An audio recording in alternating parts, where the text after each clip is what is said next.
heroine, Vesna Vulovic. Now, before I tell you how she survived, let me just paint a little picture for you. Vulovic fell from a staggering 33,333 feet, completely 6 unaided miles. and unsupported. No parachute and no padding. Just to give you some context for how utterly crazy that is, falls from 4 stories, or about 40 feet, are usually fatal, and falls from 8 stories high carry a 100% mortality rate. That's about 90 to... Can we talk about the fucking sound effects, bro? as well. Nah, for sure. What the fuck? Why? Who put that in the video? Oh, will you marry me? If y'all know. What? 100 feet, by the way. And Vulovic survived the fall from 33,333 feet. Terminal velocity is reached at 1,500 feet. At that altitude and higher, a human falling to the ground will be plummeting at 120 miles per hour. All right, I'm sharing the next one, man. All right, brother, we ready. All right, so what are we checking out now? All right, we're going to be checking out the miracle survival story that still doesn't make sense. So basically, this is about a woman that was on a plane, and I think the plane ended up falling apart, and she survived falling at, it was like... Oh, yeah, I remember this. Yeah, like it was a crazy height. So they talk about this, and I think there may be some other stories involved. I'm not sure, but I know that's one of the main ones, man. And I always chalk this up. Some people will be like, oh, that's luck or whatever the case. I chalk it up. It's not your time to go. When it's your time to go, when the man upstairs says it's your time to go, it's your time to go. And when he says it's not, you'll be surprised how people survive things that you know they shouldn't survive. And they walk out unscathed, relatively so. Right. Hey, we're going to check this out. Let's get right into it, man. Hey, 42 here. This woman was not meant to be on this plane. The year is 1972, and the woman in question is flight attendant Vesna Vulovic. And she was only aboard JAT Flight 367 that day because the airline mistook her for another woman, also named Vesna, and they mistakenly put her name on the roster. Even after the mistake was noticed, she said she would still like to work the flight because it was heading to Belgrade with stopovers in Copenhagen and Zagreb. And she was particularly excited to go to Denmark for the first time. Copenhagen. Vesna didn't know it at the time, but by accepting that job, she accomplished 2 incredible miracles. Firstly, she inadvertently saved the life of the other Vesna who was meant to be on the plane. Yeah. And secondly, she became the first person to fall from 33,333 feet without a parachute and survive. That's or did crazy. she? This is the almost unbelievable story of Vesna Vulovic, the person who holds the Guinness World Record for the highest fall survived by a human without a parachute. That's crazy. How do they leave that with a... But some people consider Vulovic a record. I'll make that a record. I mean, technically it is. Obviously, it wasn't supposed to be like a record, but the fact that it's just like, I mean, no one's ever fallen from that. That's like damn near cruising altitude, it seems. Yeah. Like, no one's ever done that. So that's insane. Story to be too unbelievable. In fact, some people say the entire story is a cover-up for something far more sinister. So what's the truth? Let's find out. All right, let's find out. Today, we have a problem. We're drowning in distraction. We're overworked, stressed, and burning out. Miss out. And a big thanks to Magic Mind for sponsoring this video. Vulovic was born in Belgrade in 1950. After taking a trip to London, driven by her love of the Beatles, she decided she'd really like to visit London more often. So she thought, why not become an air hostess? Then she could travel to London several times a year and get paid for it. So when she turned 21, she got a job with JAT Airlines, which was at the time the national airline of Yugoslavia. And so, only a year into the job, she mistakenly found herself working a shift on JAT Flight 367, a McDonnell Douglas DC-932 aircraft. Departing from Stockholm at 1:30 p.m., it was scheduled to fly to Belgrade, with layovers in Copenhagen and Zagreb. It did reach its stop in Copenhagen, but after departing from there, it would never arrive in Zagreb because of the mystery man. Uh-oh. The mystery man. Vulovic later noted that whilst disembarking in Copenhagen airport, her and a bunch of passengers noticed a man behaving erratically. He was in a hurry to leave the plane and was getting rather irate. Only once that same plane was back up in the air, headed for Zagreb, would it become clear why Mystery Man was so eager to get off of it. Because he had checked a bomb inside a suitcase into the plane's luggage hold back in Stockholm. Damn. 45 minutes after JAT 367 left Copenhagen with Vulovic and 27 other crew and passengers on board. No, I'm saying, like, why would he get on it if he know he checked in a bomb? Well, I don't know how they did like their baggage checks back then in comparison to now, because I'm sure I'm willing to bet it was ridiculously lax. But I'm saying, like, if he checked it in, why is he so eager to get off? I mean, he ain't trying to be on there. Yeah, you checked it in. So I don't know. He wasn't trying to be on there. He wasn't trying to see the final results of what he was trying to accomplish. So right. There was a sudden, incredibly violent explosion. It ripped through the baggage compartment, and the DC-9 aircraft was torn in two above the mountainous border of Czechoslovakia, just outside the village of Srbska Kaminska. As the two parts of the plane and hundreds of chunks of smoldering debris came tumbling out of the sky, 19 of the passengers were sucked out of the fuselage due to a loss of cabin pressure. All the other passengers died as a result of injuries, either sustained as the plane violently broke in half and threw them around the cabin, or from the eventual collision with the ground. Actually, that's not quite true, because only 27 of the 28 people on board actually died that day. Against all worldly odds, there was one lone survivor. that's Our heroine, Vesna Vulovic. Now, before I tell you how she survived, let me just paint a little picture for you. Vulovic fell from a staggering 33,333 feet, completely 6 unaided miles. and unsupported. No parachute and no padding. Just to give you some context for how utterly crazy that is, falls from 4 stories, or about 40 feet, are usually fatal, and falls from 8 stories high carry a 100% mortality rate. That's about 90 to... Can we talk about the fucking sound effects, bro? is wild. Nah, for sure. What the fuck? Why? Who put that in the video? Oh, will you marry me? If y'all know. What? 100 feet, by the way. And Vulovic survived the fall from 33,333 feet. Terminal velocity is reached at 1,500 feet. At that altitude and higher, a human falling to the ground will be plummeting at 120 miles per hour. Physics, biology, and common sense all tell us that a fall without a parachute from 33,000 feet should be literally impossible to survive. Yeah. So how did Vulovic do the impossible? Well, there were 4 key factors that all lined up in perfect harmony to save Vulovic's life that day.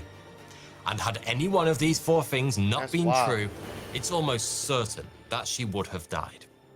Firstly, whilst most of the crew and passengers were sucked out of the plane when it broke in half high up in the atmosphere, Vulovic was not. As soon as the explosion happened, a food trolley slammed into her, pushing her all the way back into the fuselage, pinning her in place until she hit the ground. Second, Vulovic suffered from hypotension her entire life. She had chronically low blood pressure. Now, this actually meant she should have never been an air hostess in the first place. Low blood pressure would have caused her to fail a JAT Airlines medical exam, but she later admitted that she drank an excessive amount of coffee before the exam to artificially raise her blood pressure. Damn. Anyway, why did this medical quirk matter so much? Well, Vulovic's unusually low blood pressure would have caused her to lose consciousness and black out almost immediately when the plane exploded. Crucially, this meant that she wouldn't have braced or tensed her body at any point during the descent and subsequent crash.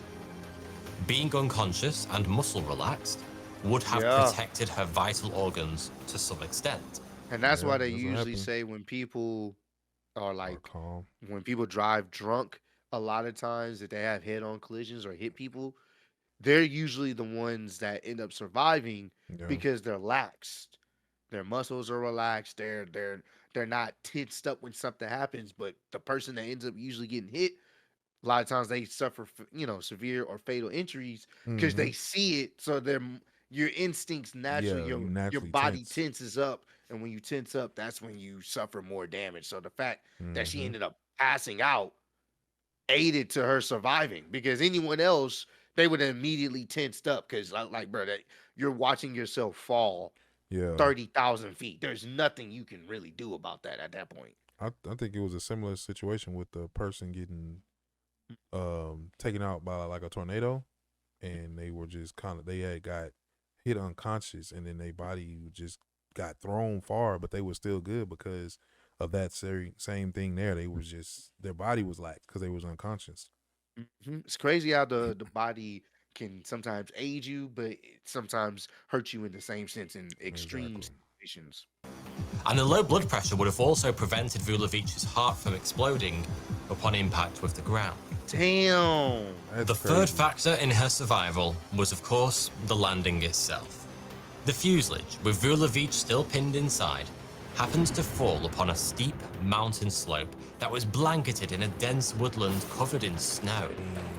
This provided layers of cushioning. As the fuselage hit the tree canopies full of powdered snow, it began to slide down the mountainside. But all the while, the violent forces of the crash were being gradually dissipated and softened by thousands of snow-covered branches. Lastly, yet another stroke of luck came into play to save Vulovic's life.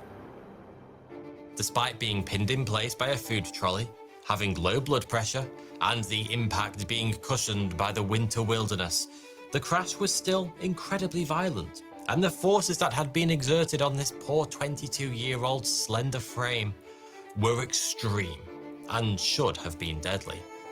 In fact, they probably would have been, if not for this last guardian angel. Because Vulovic was still trapped in a fuselage in the middle of the freezing cold and remote Chechen countryside. She was passed out. Her legs were broken in pretty much every way they could be. Her pelvis and ribs were shattered, and she had a fractured skull, besides many other ailments. To say that she was in a bad way would be an understatement. Without critical care, fast, she would soon be dead. But her guardian angel came in the form of Bruno Honke, a local villager who just so happens to have been a field medic in World War II. What? And had spotted the What crash. are the odds of that? So during his time, What are the odds of that, bro? What are the odds of that, for real? That's what I'm saying. When it's not your time, things will happen that you just can't explain. You can't explain. That God was definitely on her side, fam. Yeah, the odds of that happening. attended his fair share of severely wounded soldiers on the battlefield. That meant he knew precisely what he needed to do upon entering the fuselage and discovering Vulovic's disfigured, semi-lifeless body. He promptly cleared her airway and stemmed sources of bleeding all over her body, keeping oxygen in her lungs and blood in her veins just long enough for hospital transport to arrive. That's crazy. As I've already mentioned, had any one of these four unique circumstances not had been true, Vesna Vulovic would not have survived the fall from 33,000 feet. No way. Yet she did. Barely. Afterwards, she slipped into a coma for 27 days. Damn. During which time, there was a lot of speculation over what had happened. What actually caused this devastating incident? Well, terrorism was the obvious and immediate answer, particularly a group called Ustaše. who were Croatian nationalist extremists wishing to break Croatia away from the Socialist Federal Republic of Yugoslavia, which was at the time a group of 6 countries controlled by communists. Throughout the 60s and 70s, this group were blamed for bombs and other attacks on trains, planes, and embassies. And, sure enough, it wasn't long before Yugoslav and Czechoslovak governments officially blamed Croatian separatists for planting the suitcase bomb on JAT Flight 367. Yet, to this day, we have no hard evidence that any such group was responsible for this particular massacre. And as we all know, it's sort of a universal law that an evidence vacuum must be filled with conspiracies. There are a few, and most of them claim that the suitcase bomb was a cover-up for something even more sinister. But the most popular of them is the shoot-down theory, which gained significant attention in 2009 when a German news station broadcast an investigative program centered around the idea that the JAT airline disaster of 1972 was not terrorism, but that the plane was actually shot down by mistake by the Czechoslovak Air Force. A theory that, if true, would mean that the Czech government had the blood of 27 innocent people on its hands. This theory, that was given life by 2 Prague-based journalists who spent a year investigating it, says that the DC-9 aircraft ran into technical problems and had to initiate an emergency descent, all the way down from 33,000 feet to 2,600 feet, which caused it to stray into a sensitive military airspace in Czechoslovakia. Suspecting it to be an enemy aircraft, it was tailed by an MiG fighter jet and was eventually shot down over Srpska Kaminska with friendly fire. The 2 Prague journalists' shoot-down theory is corroborated by eyewitness accounts from residents in Srpska Kaminska. Several locals claim they saw a low-flying passenger aircraft below the clouds, which was followed by the sound of jet engines. Some even claim to have seen a second aircraft in the sky, which adds serious fuel to the theory. But of course, this is all circumstantial, and eyewitness accounts are infamously unreliable. Although it's not strictly evidence, there is also the fact that the General Secretary of the Soviet Communist Party, Leonid Brezhnev, and East Germany leader Erich Honecker were flying home that day from a summit in Prague, and would have been in this airspace around the same time. This would have meant that the Czechoslovak Air Force were probably on high alert, and could have overreacted to a plane behaving strangely and flying at a low altitude. Damn. What's particularly interesting about this theory is that if it's true, it kind of explains how Vesna Vulović survived what is widely considered to be an impossible to survive descent from 33,000 feet. Because it wouldn't have been that high at all. Her fall would have actually started at a much more modest 2,600. Still insane too. Now, don't get me wrong, the chances of surviving a fall from that high are still vanishingly small, but it's significantly more realistic than over 33,000 feet. The so-called shoot-down theory was even taken seriously by Guinness World Records, who officially recognized Vulović's fall in the 80s. In 2009, they admitted that the findings of the Prague-based journalists were so compelling that they, quote-unquote, might have been duped by a swindle. But lacking any hard evidence, they never rescinded her record. Interesting side note, Guinness arranged for Paul McCartney, of Beatles fame, to personally award her certificate and medal in the 80s. Remember at the start of the video I mentioned she was a huge Beatles fan. As for herself, when Vulović was presented with the shoot-down theory, she said it was nothing more than nebulous nonsense. And she might have a point. In 2009, in response to the shoot-down theory, an expert on the Czech army was interviewed for a magazine article and said that official Czech army policy at the time would not have been to immediately shoot down a suspicious aircraft, but to have intercepted it. Plus, any fighter jets in the area would have been detected on the radars of many of the major Western powers. And to top it off, the expert claimed that at least 150 people within the Czech military would have known about any operation to shoot down another aircraft, making an official cover-up next to impossible. Whether or not the fall was from 33,333 feet or 2,600 feet. It didn't matter for Vesna Vulovic. She had gone through a traumatic, life-changing event. She didn't care about the circumstances. She was still the sole survivor of one of the worst aviation disasters in history. Yeah, terrible. Her medical recovery was long and arduous. She awoke from her month-long coma, not remembering a thing about the crash. Wow. When the doctor showed her a newspaper headline describing what had happened, she actually fainted. Vulovic spent another 9 months in hospital before being discharged. She slowly regained her ability to walk, but had a limp for the rest of her life, which, all things considered, seemed pretty minor. Even after receiving the luckiest get-out-of-death-free card in human history, and everything else she went through as part of her recovery, she still asked JAT if she could have her old job back and return to the skies as an air hostess. The airline refused because they thought she might attract negative publicity for some reason. But out of pity, they did give her a desk job in Belgrade. Yeah, And they'd be like, wait, you the lady that, nah, you know, we ain't gonna catch this flight. Nah, we good, bro. We gonna go over to JAG instead of JAT. Right, yeah. Or JAP. Just another plane. Vulovic quickly returned to taking flights as a passenger to overcome her fears. Unfortunately, Vulovic was fired from JAT in 1990 after attending anti-government protests. As a result, she suffered financially for the rest of her life in a small flat in Belgrade on a meager pension, eventually succumbing to suspected heart failure and passing away in December 2016, aged 66. It's unknown whether the heart problems were related to her crash.